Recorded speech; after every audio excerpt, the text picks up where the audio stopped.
the things I always point out to people, because so much of the UFO and even New Age community has this false belief of, well, we need to go out there and there are the good ETs and the bad ETs, and the bad ETs we need to fight and have to take into a struggle with, sort of like some of the crazy teachings that you find in various places. And I'm going, okay, let's think about this for a moment. In the Cold War, we had a few thousand thermonuclear weapons aimed at each other between the Soviet Union and the United States, and any deployment of that system would have resulted in the extinction of all life on Earth, a nuclear winter and a Holocaust, as we've never seen.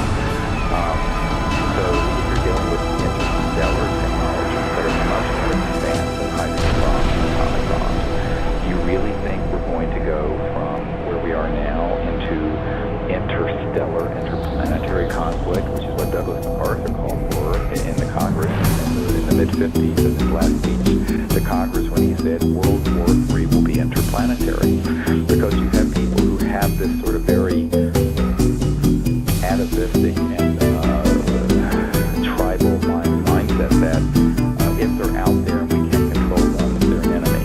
And that's exactly how basic it is. I had a guy who was with Navy intelligence coming in for a talk I gave some years ago, and he began to explain to me that they had developed electromagnetic weapon systems that not only track these objects and help military crash them so quickly after a sideline exam, but also have electromagnetic weapons that on a target and hit and destroy these extraterrestrial vehicles, and that they have done so on a number of occasions, unfortunately successfully. Not a very high success rate, but enough that it's been terrible when it has happened.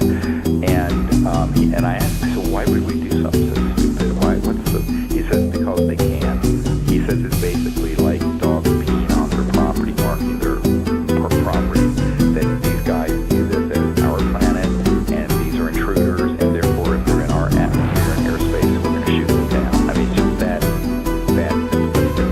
So, now there's another agenda, that's the agenda of trying to eventually roll out another sort of decoy, and most wars of the last century have been stagecrafted and organized by the gangbangsters and warmongers and war profiteers, and certainly the Iraq War was. And you look at if you really are trying to build your war capability and your budget for corporate military spending and grow it past $1 trillion to $2 or $3 trillion and $4 trillion, you've got to have a sizable enemy. And this is why there's so much false information about this alleged alien threat that's out there.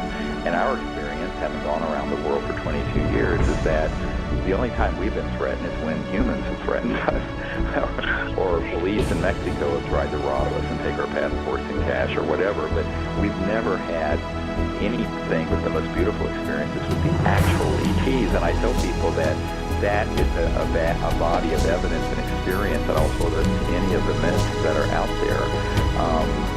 And yet, most people are very confused on this central issue because they hear about all the horrible things that allegedly the ETs are doing, and they don't realize that military special forces have developed anti-gravity vehicles. They have these little creatures called programmed life forms that look like aliens, and I call them aliens, so they call the real ETs, and that have been engaged in mutilations and abductions and all kinds of frightening scenarios. And I have a document from the Strategic Studies Institute that talks about the use of abductions and advanced aircraft like this and robotic life forms to stagecraft a scenario where the public would be afraid of aliens, or the world would be united around a common alien threat. And interestingly, this is quite separate from what Werner von Braun, the guy who invented the rocket for Hitler, said on his deathbed to Carol Rosin when he said, this has been an agenda operating for some time, that they would try to host a threat from outer space. And so what I tell people is that it's a little bit like the old wizard in The Wizard of Oz behind the curtain, pulling all these levers and scaring the bejeebies out of everyone. And it's just stagecraft. And that is the word that's used in the document, stagecraft. And they're very good at it. And 99.99% of people who study the UFO subject are taken in by that paradigm of fear and alien much so that almost all the people come out of Hollywood and cable news channels, and if you go to a UFO conference, about 90% of the subject matter is on stuff with stagecraft and so.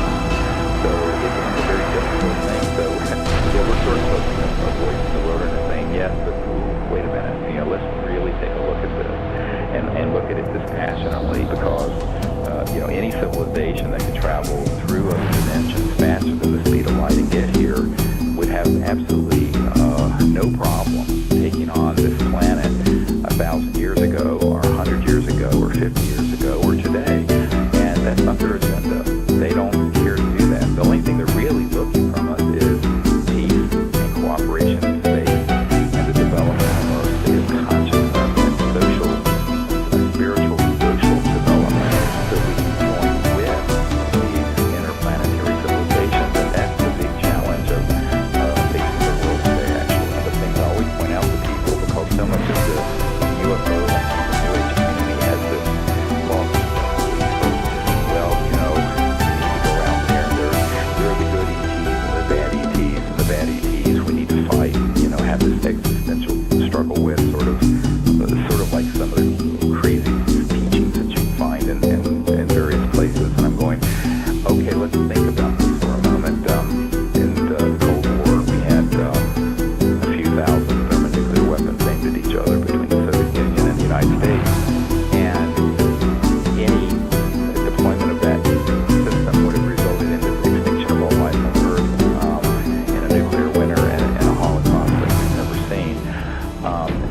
So if you're dealing with interstellar technologies that are much more advanced than hydrogen bombs and atomic bombs, you really think we're going to go from where we are now into interplanetary conflict, which is what Douglas MacArthur called for in the Congress in the mid-50s, in his last speech to Congress, when he said World War III will be interplanetary, because you have people who have this sort of very atavistic and tribal mindset that if they're out there and we can't control them, they're an enemy. And that's really how basic it is. I had a guy who was with Navy intelligence came to me after a talk I gave some years ago, and he began to explain to me that they had developed electromagnetic weapon systems that not only track these objects and help the military crash so quickly after a seismic event, but also have electromagnetic weapons that target and destroy these industrial vehicles, and that they have done so on a number of occasions, unfortunately, successfully, not a very high success rate, but enough that it's been terrible things that happen. And I asked him, why would we do something with these? Why would we do it? It's because they can. He said that basically like the extraterrestrial threat property. Now at the time I couldn't laugh when he said extraterrestrials. When he said extraterrestrials, I knew it was ridiculous. And now we hear in the news just today, this week, that they've slid in another enemy, only this time to protect our satellites. In other words, we have to have some reason to spend these trillions to waste these dollars on a space-based weapon system, and they're all lies.